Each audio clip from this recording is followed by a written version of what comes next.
What's up, fight fans? In today's news, is Dana White leaving the UFC? Conor McGregor gets his own video game character in Dystopia. It ain't gonna be easy, but one thing's for sure. You didn't come here to take part. You came here to take over.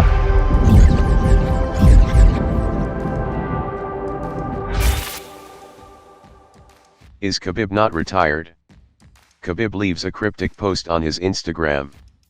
And let's hear what Coach Javier Mendez says. His retirement speech and all this, and then coming back, and then people don't understand how all of us didn't know. And like even Ali, who's so close to him, admitted, in multiple interviews that he didn't know. It's like what Khabib said in that octagon, I think almost nobody knew, like what he said. And then since then it's been so cryptic. And then now he just made a post saying that I'll see you soon, Dana White, which is also cryptic. So now I think that everyone's just kind of wondering, but it's like he's such a cryptic person. Even the people closest to him sometimes don't quite know really what's going on because he keeps everything so on the down low. I'm not going to discuss it with him. That's between him and his mother and his real family. And I'm just a coach. If he wants to discuss it with me, I'll talk to him about it. But as far as I'm concerned, that's a family matter. Things that you and I know, when you test for USADA, you're still in the system. Yeah. You're not retired. You're still in the system. So he just tested, and like you said, the cryptic message that he left, who knows what that means? That's 100%. I can tell you this. It doesn't mean he's out. That's 100, but what it does mean, so he's not out. But I don't know anything else and I'm not going to ask him. It's not my business. If you like this video, please click on the like, subscribe button, and the notification bell to support this channel, and receive notifications when we upload a new video. They would know better than I would because they're marketing geniuses. I'm believing it or not, as much as I like to rag on the UFC, they're marketing geniuses, man. They do a phenomenal job of marketing their fighters, and not just their fighters, but mainly their promotion and Dana. That's what they do a great job of. They don't. They don't always market their fighters the best. Oh no! But they market themselves. They market their promotion unbelievably because there's only, you can go back in time, back when we used to make a copy. What was it called? Xerox. Oh yeah, Xerox was the first copy machine. Yeah. So if they don't say, "Hey, can you make a Xerox of that?" They don't say copy; they say Xerox. Yeah. And the same thing with, "Hey, I have this cut on my hand. Give me a Band-Aid." Yep. That's where the UFC put themselves in the vernacular of the public. They are MMA. They did an incredible job of marketing people to think that is, when you're talking about that element of sport, MMA, you're talking about the UFC. What they did very well, and I don't know if they ever planned to do it this way, but they went to Spike. Spike was the first one to really let them on their TV, right? But what they paid for it. Yeah, they paid. But then it became a relationship that grew, and then they wanted to get paid, and they wanted money from them, and they got paid, and they got money, and then it grew to be a little bit more, and they wanted more money, which is what they should have done.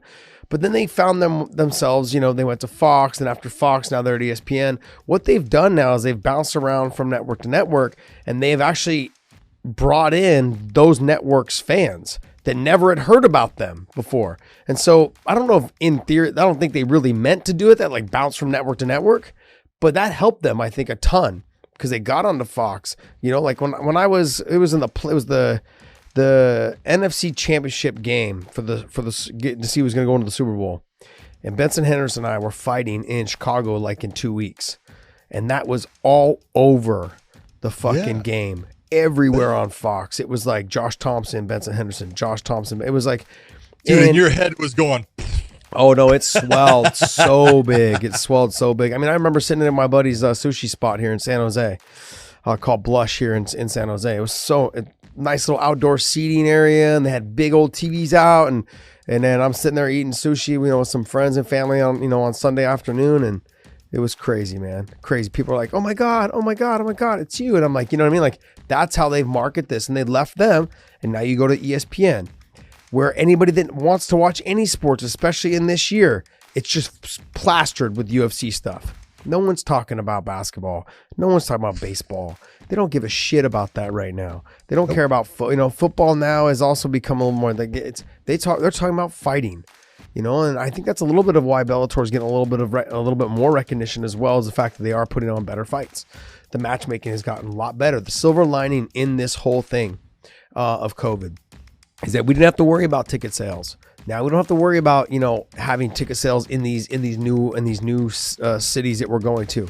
We're at one venue, and we're putting on the best fights. And it's shown the level of talent that we have has risen to the occasion. And I enjoy watching the fights, man. Like, our guys they're coming out to fight now, which is nice. If you watch that Stotts and Keith Lee fight, that was awesome. Great fight. Yep. And then the Logan Storley and Amosov fight, great fight.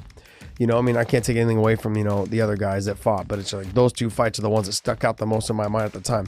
Emmanuel Sanchez and Daniel Weichel got dropped in the second, and then stuck it out, finished the fight. Good fights, man. Just good fights. Anyways, I just think with going back to the UFC, their marketing, they do a phenomenal job at marketing their promotion, like you said, the brand, and marketing Dana White, because those are two things that are never going to leave them. The name UFC, and Dana White may leave eventually, but he'll be old and crusty.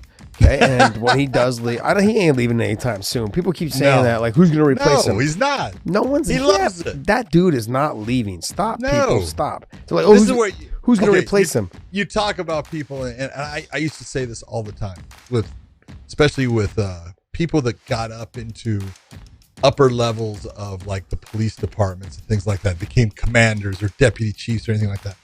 And everyone said, man, these guys seem to hang around for this, because if they leave, all that power is gone and they're nobody. No one cares about it. Yeah. And that's really, and I hate, but it's true. Same for athletes. As soon as you're done, the crowd's gone. Man. No one cares. People forget about you, and it's gone. And so they don't want to lose that. But there's things that the UFC has done, and look, they've taken risks, but they've always been real smart risks. Because when they did the whole thing with Spike, people don't remember. Lorenzo Fertitta, he was $44 million in the hole, and paid out an additional $10 million to not only film the first Ultimate Fighter, but to pay for the time that it was put onto Spike TV. So that that relationship started with Lorenzo paying to put his show onto TV. Then it became they had a relationship, and Spike paid them well. And it kept growing and growing, but it got to a point where they looked and basically felt, because Spike wanted to keep them and was going to pay close, the numbers were very close with Fox. But what was the thing that was going to get them to the next level? Fox. It was Fox. Yeah. And so they went with Fox actually for a little bit less money. People don't think that, but that was a little bit less money in the start. But then it grew to being more money. And then you look, and then they had a good relationship with Fox, and Fox took care of them. They took care of Fox. They were always saying how great they were to work with. But eventually, it came down to, all right, we've got this opportunity. Because if you remember when IMG-WME bought the UFC, as soon as that contract was coming due, as far as the TV rights, they said, yeah, we're looking for 400 million. They were getting about 120 million. Mm-hmm. We want 400. I want basically close to 4 times what we were making. And in the end, when they went to ESPN, it wasn't that first number of that 400, but it eventually became even more when ESPN then buys the rights to the pay-per-views, automatically pays them for a specific number. I'm not going to get into the numbers, but specific number you get. No, if you get 200,000, doesn't matter. You still get this. If you get over this number, then we'll give you half and we'll keep half. It's a beautiful deal that they did, and taking that leap from Fox, where they were comfortable, into the ESPN. Look, you go to, I don't care where it is, you go to Chili's, Wild Wings, any of those. What's up on the screen? ESPN. The bars. And you see it all the time. And it's just pumping their show, making them bigger. They made really good choices. Yeah. Thank you for watching, and see you on our next video.